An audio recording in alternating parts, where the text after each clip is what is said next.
Wednesday morning. It's McCollum on Business. I'm Stephen McCollum, and for the next 30 minutes or so, I'm going to get you updated on what's happening around the business world. More movement here in the Middle East, causing some turmoil out there. Of course, today we're waiting for the Federal Reserve to make their official announcement here on Wednesday. They started their meeting yesterday and pretending and continue it and finishing it up here today, obviously later on the day. But I'll tell you what the expectation is here around the Fed pricing coming up as well. We'll look at the market watch, stocks you're paying attention to, local and national stories that you need to know. And I got a story for you. If you want a new pet, let's go. Let's get in line for this, folks, coming up at the end of the show as well. So let's get it all started with that market watch. And with that Fed decision, I can tell you right now, oil prices are up today again, all because festivities have begun again over there in the Middle East. Iran launched some bombs toward Jordan. U.S. and I think it was Jordan stopped the bombs from landing. Well, oil prices are back to jumping. U.S. stock market is down today. With that, plus we're waiting for that Federal Reserve decision on what to do with those interest rates out there. Just so you know, the price of Brent crude, well, it's up 5.6% today. Went to $86 per barrel this morning. Treasury yields rising as well in that bond market. So all that is happening while we're waiting for the Federal Reserve Chairman's announcement and his wording specifically on the future. Well, Dow Jones way down here to start the day. 594 down, 4 points down as of right now. 52,122. The S&P 500's down 32 points to 7402. Well, then the NASDAQ, well, it's down today as well, 118 points to 24,758. For the NASDAQ, the Russell 2K, that small cap index, 6 points down, 2941 here. You know, we're roughly 30 minutes into the trading day, and folks, it's just, we'll have to see as the day goes on with what the Fed announcement is. Obviously, if there's more festivities over there in the Middle East, then there's Bitcoin. Up today, technically 613 points in that 64,458 range, which seems to be it's settled in that 63 to 65 range here over the last couple weeks for Bitcoin as well. Stocks we're paying attention to this morning. First one is called a company called Vertify. Is what it is. Vertiv Holdings is what it's called here. I apologize. I was trying to read my own handwriting there, but it's down 13.21%. Vertiv is. Well, it's an AI infrastructure company. Well, they had mixed results for the second quarter. Earnings and revenue did actually beat analyst expectations. The problem was their revenue year-on-year organic growth of 17.8%. Well, that was below the estimated amount of 23.6% for their revenue. So their organic revenue growth was the disappointment, and they're down 13.71% for an AI infrastructure company out there. Then there's Generac, right? Power generator. They build generators, if you didn't know what this main company's job does. 2.94% up here today. Better than expected earnings for their second quarter. They earned $2.91 per share. Estimate was only $2.01 per share. They also reiterated its revenue growth guidance for the year. So the business of power generation is a good one right now for Generac Holdings. 2.76% up right now. And then there's Procter & Gamble. P&G, we talked about them settling the talc lawsuits, or at least 95% of the talc lawsuits and everything. Yesterday we talked about that. Well, today they're down 2.83%. They were up yesterday throughout the day as well with that announcement of those lawsuits kind of going away. But then they reported their quarterly revenue, and that missed analyst expectations for Procter & Gamble. Their top line for fiscal fourth quarter, it came in at $21.2 billion. Yeah, analysts were expecting $21.38 billion for them. Their net income, well, it was down. $3.04 billion is what it came in at. Well, a year ago, it was $3.62 billion. So Procter & Gamble, some disappointing results from them here in their quarterly reporting yesterday and down today as well. Later on, when we come back, we're going to look at GE Healthcare Technologies. Ford Motor Company, and then Seagate Technology. We'll look at all those stocks coming up as well. But first, we got to get into, the stories of the day you need to know. And we told you oil prices are up again today. Brent crude, the international benchmark, up 5.6%. Treasury yields up today. War in Iran kind of flared up again yesterday, and then we're waiting on the Federal Reserve policymakers. We'll get our answer here around 11 o'clock. We'll probably our time here in the West Coast. We'll get what they're doing in terms of the interest rates. Then after that, all eyes will be on not just what they've done, but the comments that the Fed chairman makes and the wording specifically, just under the future of what we see here, because the Federal Reserve policymakers, well, they are losing patience with inflation. We know that, but are they ready to turn into action, meaning raise rates? Well, a lot of people are guessing not this week, more looking like September. And I have the consensus bets here coming up for you later on in this story as well. So the Fed meeting started yesterday, continues today as well. And the expectation is the Fed is going to keep its benchmark interest rates unchanged at this time. Members of the central bank's rate setting committee, well, that's the question. The wording's going to have to be what we pay attention to because people are betting in large numbers that they're going to raise them coming up next September. Inflation has been stuck above that Fed's 2% target for more than 5 years now, and it's been ticking up. On last couple reports, last couple months, it's been going down a little bit, but it's been ticking up there for a long time as well.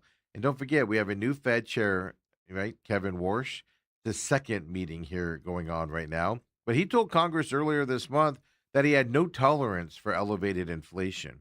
We've just kind of been stuck with it for the last 5 years. Now, it's the second policy meeting this week. We'll have to see if he becomes bullish, a little bit more bullish with his comments after this as well. So, expected to stay the same here today, no changes. But 29% of Wall Street traders predict the Fed will raise rates this week. So, not a lot of people are expecting it to happen. We'll have to see, obviously, coming up. The issue is 76% foresee a rate hike coming up in September's meeting at this time. And what'll change that? Well, just how the conversation is had today after the meeting that happens and the announcement today. All eyes are going to be on that, and it's going to affect the stock market moving forward based off of the statements made later on today as well. So big day here. Markets are down because of a bunch of stuff, but obviously the announcement here coming up later on today is a big part of that as well. Now let's move into some robot news out there. And is this going to start another trade war with, I don't know, second biggest economy or the other big economy here in the world? Talking about China. Yeah, the FCC, Federal Communications Commission. They are now banning imports of new foreign-made humanoid robots and power inverters. Now, they're citing national security risks, of course, but this move is specifically targeting China without saying it. And that's because China rules the market share of these types of products out there. Obviously, Beijing wasn't happy about it. They quickly accused the U.S. of protectionism. So, what's happening going on right now is President Xi from China is supposed to come to the United States in September to meet with President Trump, kind of like when President Trump went to China. Little tit for tat stuff started happening, and we're seeing the beginnings of it here as well. And obviously, the relationship between the two countries is going to be tested ahead of that planned U.S. visit from Xi Jinping, the Chinese leader there, to meet with President Trump. China dominates the global market for humanoid robots, which kind of shocked me here. Estimated market share of about 85% for China now. Now, here's the other side of it. It's not just the humanoid robots. This ban also includes the imports of the quadruped robots, meaning the four-legged robot dogs that you've seen pictures of and videos of out there. Those are also banned. So FCC said imports of advanced robots pose cybersecurity and other national security risks to the United States. Offshore production of such equipment, well, that leaves U.S. supply chains vulnerable to disruption, specifically the power inverters part of it. These power inverters that are now banned Well, they're used to convert direct current, which is DC, to alternating current, AC, for you non-electricians out there like me, right? It changes from DC to AC currents, and they're used in renewable energy systems. But also, right, so your or anybody's, I guess I should say, solar systems. But it's also needed for data centers and of course household appliances out there. So the ban of those from China or foreign markets could have big implications here in the United States moving forward for just us regular people out there. I mean, I'm not buying a robot anytime soon, so that doesn't affect me. These converters will affect us. Now, this ban follows the slew of U.S. restrictions on imports from Chinese products. Things like drones were put on that list and everything. And exports of U.S. advanced technology to China, we've known that for a while, right? Some chips aren't allowed to be sold in China. Technology isn't allowed to go to China as well. So we're starting to see that tit for tat a little bit here between the two countries with this important meeting coming up in September our way. Now, what does that do for markets and things? Well, we'll have to see here, but the converter one is the bigger risk in terms of those blockades out there as well. And there's been this constant battle in the prediction markets. Arizona, the state of Arizona got sued last year from the federal government because they say the federal government is the ones that regulates these prediction markets. The states are fighting back and have fought back, and they're fighting all these lawsuits. But a big thing happened yesterday in terms of the state fighting against these prediction markets. Think Kalshi, which you see ads for everywhere these days, Polymarket. And now, officially, a federal judge has temporarily blocked Minnesota's new law, which is first in the nation new law, banning prediction markets. It was days before it takes effect. I think it takes effect this Sunday. Now it's on hold as well. So this is continuing the states battling for the rights to control these things, and the federal government saying they control it out there as well. This fight is continuing. So this decision from the judge is a setback for states trying to outlaw or even regulate those prediction market platforms. The U.S. District Judge there in Minnesota, they found that the U.S. Commodities Future Trading Commission, Kalshi and Polymarket, were likely to succeed in their challenge to the law, and that letting it take effect would cause irreparable harm to the operators. What I don't get is if the law goes into effect, they don't lose money; they just don't make money, right? By not being in those markets. They can make that up later. So I don't know where the irreparable harm comes from, right? Things. The law was actually supposed to go into effect on Saturday. Now it's on hold.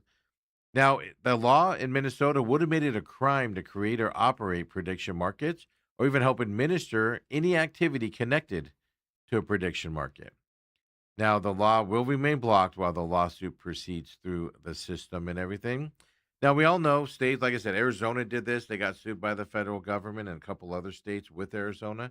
But states are arguing that the vast majority of business on prediction market platforms, it comes in the form of sports betting, which the states are empowered to regulate. We know that because of our current regulation of states betting that happens. And they're saying the sports betting is completely different from the commodities and future contracts that the commission has historically regulated out there. And that's the problem for Kalshi and Polymarket. Most of their betting is sports betting. You can bet on the weather, stuff to that effect, but most of their money comes in on sports betting. So this battle's going to continue, and we'll have to see. I just predict that the Trump administration, they're not going to give in to any states here coming up. So I don't know. I have a feeling these markets are just going to be able to continue with the states continuing to try to get them out of their areas and things to that effect. But that battle rages on as well, and we found out yesterday afternoon when Boeing did their announcements in terms of their financials. Well, Boeing's contract to replace those two aging Air Force One planes, well, it's 4 years behind schedule. We knew that already, but they lost that. This 4 years behind schedule is costing Boeing $280 million in the second quarter of 2026. Yeah, that's from Boeing's earnings report released yesterday. Now, Boeing inked a contract with the U.S. government way back when President Trump, his first term to produce two military versions of that Boeing 747. The original delivery of the aircraft was set for 2024. Obviously, it's been delayed, and now it's saying not going to be out until 2028 at this point as well. Now, a lot of that is a big problem. Billions of dollars in cost overruns for Boeing already, and we're still 2 years away from it supposedly being available. The Reuters, I believe, got an internal memo sent to Boeing employees yesterday, where the CEO, Kelly Opberg, there he wrote that Boeing is adding significant resources to deliver the aircraft by 2028. And then prediction and certification expenses are what caused and created the $280 million in extra cost for the last quarter, which did end in June, by the way. The program's total cost overruns right now, they're currently more than $3.1 billion. So everything over this is more cost overruns. Boeing has to foot the bill, by the way, on the overruns. That was a deal made with President Trump as well. Originally, I want to say it was 3.9 billion was the amount, was the most amount that the U.S. government would pay for it. They raised that amount to 4.5 billion in some other negotiation, and they've gone over so far 3.1 billion from that number, with about 2 years to go, supposedly, in that story. So that's where we stand. And of course, President Trump laid the decision on that Qatar plane that they sent over and was retrofitted. Well, he put that in, one of the reasons he was fought for that a little bit was the delay of these two Boeing planes out there as well. And Apple fans, well, you want a new phone? Well, it's not what it sounds like when you get the headline and read the headline, but Apple and of course, Klarna, I almost said Kelce there. Klarna, the buy now, pay later payment provider. Well, Apple and them are joining forces to offer customers the option to lease a new Apple device in the U.S. Apple announced the program. They're calling it Apple Upgrade. They announced it yesterday. And they said that the customers will be able to lease eligible iPhone, iPads, Mac, and Apple Watch devices. Now, they're saying leasing, so it's not a buy now, pay later program. It's actually a leasing program. Apple Upgrade offers 12 and 24-month leasing options for iPhone and Apple Watch, 24 to 36 months leasing options for Mac and iPads. Leasing prices start as low as $17.99 per month for the iPhone. Obviously, that would be a low-end iPhone there, right? $11.99 for Apple Watch, $24.99 for a Mac, and $11.99 for an iPad at that time. You can enroll in Apple Upgrade, and then you trade in your current device through Apple Trade-In to lower your monthly payments during the leasing term. At the end of that leasing term, well, then you can choose to upgrade to the latest Apple device model, or you can purchase the leased device outright, or you can just simply turn it into Apple at that time. Kind of like leasing a car, folks, is what we're looking at here. Now, Apple announced that it would discontinue its iPhone upgrade program and iPhone payments with the rollout of Apple Upgrade. Both of those programs allowed qualified customers to purchase an iPhone through a 24-month interest-free installment plan. And then the iPhone upgrade program also included Apple Care Plus and an option for customers to upgrade their device after 12 payments. Those programs are going away. Leasing program coming into effect now, folks, is what we are looking at moving forward.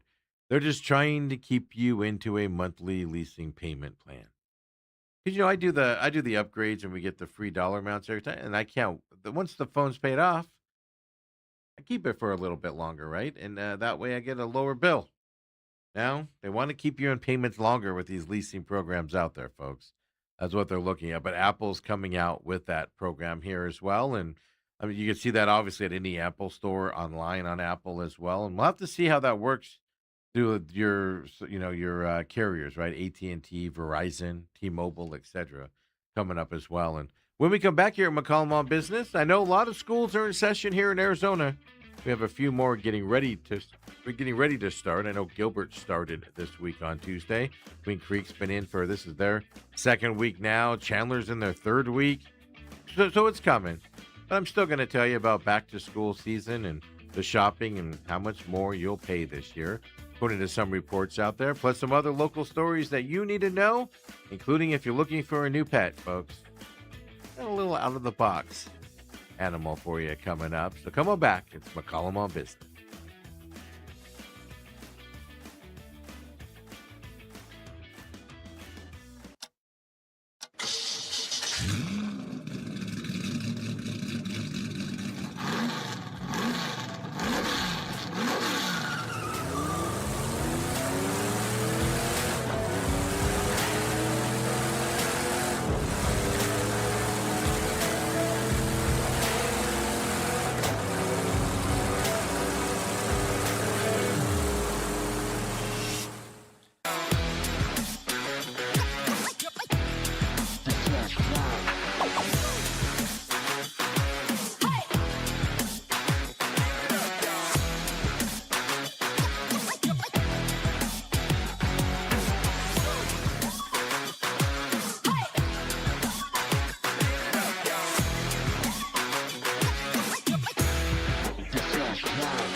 And we're back here, McCollum on Business, having some fun here on this Wednesday edition. Of course, you just saw right there the commercials for The Real Matrix. Comes out on Fridays at noon for you. Second episode or second segment here of the episode from last week. Continuing that on, of course, on Friday as well. Fascinating conversation there with the Angry Patriot. Catch that live or on demand, on Rumble, or on Robat. We're getting our on-demand stuff back over there coming up here as well. But on Rumble, rumble.com/user/TME Media is where you can find that on noon. Of course, your favorite podcast system as well. Just search The Real Matrix, Angry Patriot. It pops right up for you on Apple, Google, Spotify, iHeart, all of the pod chasers. I'm sure I'm forgetting a couple in there as well. All of our programming is on demand at Rumble as well. Since The Real Matrix is over there, we throw everything up over there. So catch that if you're not a YouTube fan. We greatly appreciate that as well. Then, of course, we're live right now on YouTube here. TME Media AZ is where you can find us. And then, as soon as we're done here, we roll right into the main event live as well coming up. And it's... everything's on demand on YouTube as well, besides these two live programs, including the Pit Stop, which comes up later today. It'll be up by 2 o'clock today. No NASCAR racing or IndyCar racing this weekend. Everything's off. So we'll look back at last weekend, talk about some news out there, including a new IndyCar coming our way and everything. So quick little show here today. Check the Pit Stop out later on today on demand, not just on Rumble, but also on YouTube. Then, of course, every day, this show, the main event. As soon as we're done live on YouTube, we go and put this up on demand as well. So make sure you catch it, share it with your friends. Every show except for this one does have its free podcast system out there on the podcasting. So the Pit Stop Talk, the Pit Stop with Steven, it pops right up on your favorite podcast system. Every show has social media except for this one. This one is coming. We have it reserved, and we're just ready to start implementing it and everything. And then The Real Matrix does not have social media right now either, but everything else does. So make sure you follow it, including following TME Media AZ, which is the parent company here of our production stuff. So follow that, gives you ideas on the show, tells you what we do around here, all of that fun stuff. And hey, we're live here 7 a.m. every day, Monday through Friday. Don't forget, this is our first week back to our full schedule here after our summer takeoff of Fridays here. That's happened all throughout the summer. Yeah, we'll be here this Friday as well. So make sure you come and join us. And with all that being said, let's get back into the Market Watch. And I mean, it's just getting worse and worse and worse that we're looking at here in terms of the market here today. As we said earlier, oil prices have gone up about 5.6% here today. Based off of the, festivities that's happened over in the Middle East. The federal decision is being waited on here today as well. And market's just getting worse. Dow Jones right now, 774 points down to 51,944. A lot of uncertainty in the markets out there. S&P 500's down 67 points. And then you got the NASDAQ also down 295 points. We'll have to see if that Fed decision comes out later on, what happens with the market. Then you got the small cap index, 32 points down for the Russell 2K. Bitcoin, well, it was up a little bit more today, coming down as well. That sell-off is happening right now. It's down to 64,131 for Bitcoin here on this Wednesday. And then, folks, the first stock we're going to look at, GE Healthcare Technologies is the first one we're looking at. 12.12% up here today. Well, they are healthcare solutions providers, what they do. This is one of those spin-off companies when GE spun off into multiple companies. Well, they reported second quarter adjusted earnings per share of $1.13. The estimate was $1.04 per share. The company did reaffirm its full-year earnings guidance for 2026 as well. That's why they're up 12.06% right now here on this Wednesday. And now, Ford Motor Company. Yep, they're up to big today as well. 7.82% for Ford. Well, they posted their second quarter adjusted earnings. Well, they beat expectations, but they also hiked their 2026 earnings outlook. The company's automotive revenue, though, that was an issue for Ford. slightly below the expectations of analysts out there. The revenue, a little bit less. Everything else, very good. They hiked its 2026 earnings outlook. Something to watch with Ford will be their revenue, though. But 7.49% up here today from Ford Motor Company. And then, right, memory stocks, specifically Seagate Technology, is what we're going to look at right now. Data storage is what this company does. So, memory chips, or memory storage, I should say, 2.37% up for Seagate Technologies. They issued an outlook that there's no way to say this. Blew away, I guess, would be the phrase I would probably use. Blew away analysts' expectations. Their first quarter for them, adjusted earnings, came in at about $7.30 per share. Analysts were only looking for $5.80 per share. Blew away their number, folks, as well. Their revenue is expected to be about $4.1 billion. The estimate, only $3.75 billion. Seagate, yeah, those estimates were low, folks, and Seagate's blowing away those numbers. Interesting enough, their major competitor in this space, Western Digital, we don't have the graph for you, but I can tell you they rose up today as well. They were up about the same percent, 2-3%. When I looked at them before Showtime as well, obviously in sympathy here of Seagate. They're expected, Western Digital, unfortunately, now is expected to have the same numbers or close to it as Seagate had here today, but huge numbers for them as well. And now, right, I told you a lot of school districts are already back in to effect here in the valley. Some are still starting here shortly. Well, we all know you have to go out and get back to school shopping, and I'll just tell you now, if you haven't done it yet, you will face higher prices for supplies and the other costs around school for this year. Now, you knew that was probably going to be the case with everything happening in the world and the way everything's being affected. But a new analysis is now confirming this fact out there. The cost of a typical basket of school items, that includes notebooks, lunch boxes, index cards, those types of items. Well, they're up nearly 8% this year compared to last year. Yeah, we get all this from research from Century Foundation. They're a progressive think tank out there. And also, they were in conjunction with Groundworks Collaborative, a progressive advocacy group is what they do. I looked them up, and that's all it says they do. I don't know what that quite means, right? But they do this survey. Americans will pay about 11% more for a typical school lunch this year as well. Not a surprise, food prices are also through the roof these last several years, which means you're going to spend about $4,000 per student on school supplies and lunches throughout this year. $175 on school items, about $3,800 if you pack school lunches. Yeah. So, for instance, I'll give you the individual breakdowns here. Lunch boxes, $18.91. That's up 27% from last year. One subject notebook pads, $4.92. That's up 23% from last year. Simple thing like index cards, they're now $3.86. That's up 22%. Hey, glue sticks, right? Help a teacher out here. $7.68 for glue sticks. That's up 7.6% as well. And we know food's up, right? But specifically, blueberries, $4.89. That's up 48% from last year. We all know bread's up, $4.36 for a loaf of bread. That's up 22%. Apple juice, $4.14, up 20%. And then my favorite to this day, animal crackers, $6.49. That's up 15.7% according to this survey as well. So back to school is a little bit more expensive. We knew it was going to be, right? With the way the market is, everything's getting more expensive right now.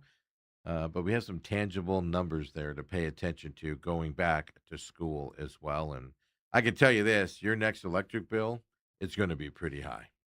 It's going to be higher than you're used to. I'm already bracing for my 500 plus electric bill. I already had that in July. I'm expecting another high one like that. Now, keep in mind, a 2-story pool, an electric vehicle. So mine's, I pay a couple $100 of that is roughly is my electric car being charged, more so than gas, which I would have spent $600 in gas, but not to get into that conversation. But the reason why I know your electric bill is going to be higher than you're ready for, because yesterday the APS and SRP. They both said they saw record breaking demands for energy last week. Remember, we were hitting the 118, 117, 118 degrees. The utilities inched closer to the capacity they initially planned for the summer. Now, APS delivered over 9,063 megawatts last Friday. SRP reported a peak load of 9,072 megawatts. That was when, like I said, Thursday, Friday, 117 degrees in that time frame. Well, those numbers there, that's about 90% of the planned power capacity they reported to the state's utility regulator in April. This jump in demand was between 400 and 500 megawatts from last year's record amount used. That's enough to power between 65 and 110,000 homes. The utilities neared, as I told you, they neared planned capacity, but they're also able to tap into that regional grid and pull power from other states. I mean, mainly California is what they do, to prevent outages, and that costs them more money. As I said, you use more power in that time frame. Obviously your AC is running more, regardless of what you have it set at, as it's been hotter and stuff to that effect that we got to look at. Now, with all this growing demand, APS said it's adding to its power reserves because it might not be over, right? Energy records could still be broken this year, meaning, depending on the weather that rolls through. And that means more record breaking deal and more energy costs and spending by you out there, folks. So brace and start saving up for that electric bill coming our way. Sure, that's all I was thinking on Friday. We were here, and then I was at home, and I was just sitting there going, "Oh, AC is just running constantly right now as it's trying to keep it semi cool up here in the upstairs of my house." And it was like, "Oh boy, here comes the expensive bill coming our way." Now we got some more information on Arizona's job market. Well, it is growing, but it's not growing fast enough, which means unemployment keeps rising here, and it's at the highest level since the COVID era. Yeah, our unemployment rate rose to 4.9%.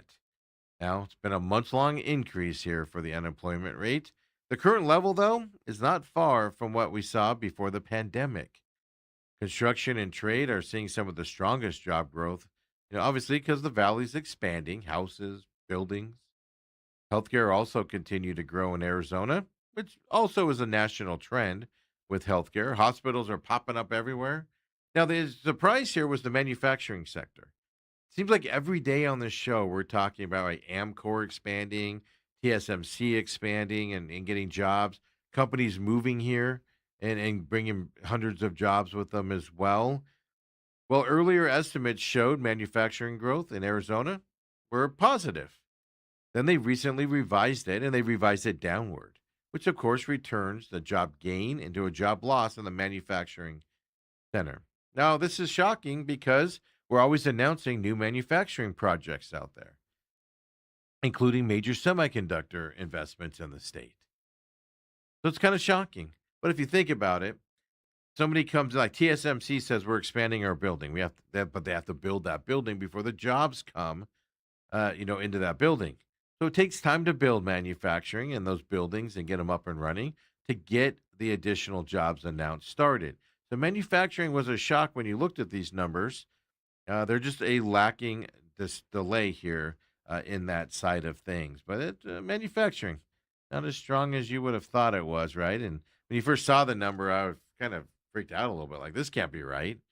And then as you think about it, and I started reading about it, it makes sense there as well. All right, folks, are you ready to surprise your kids and be the best parent on the planet?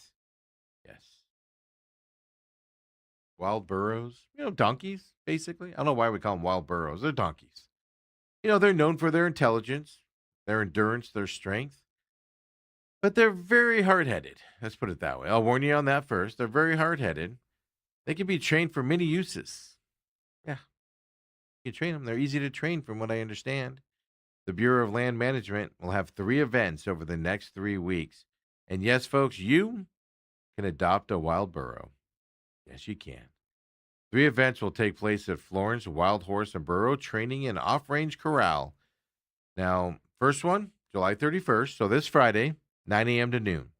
Next one will be August 7th, and then the final one will be August 14th. Basically, the next 3 Fridays, if the dates add up there, right, for me?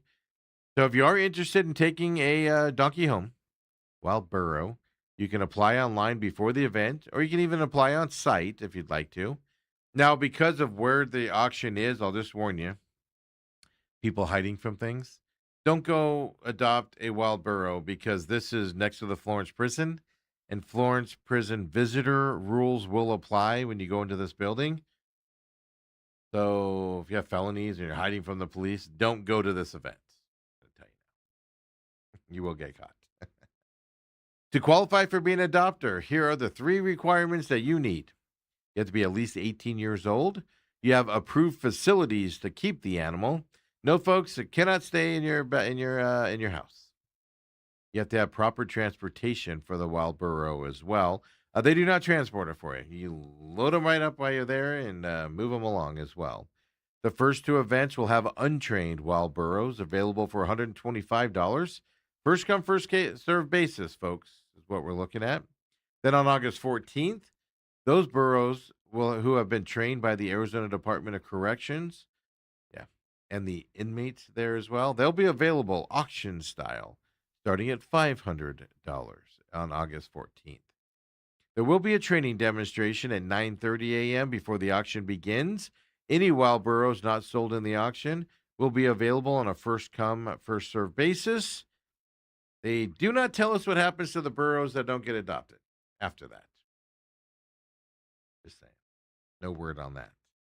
All of the wild burros available have been examined by a veterinarian. They have been vaccinated, dewormed, and have current negative Coggins test as well for you out there.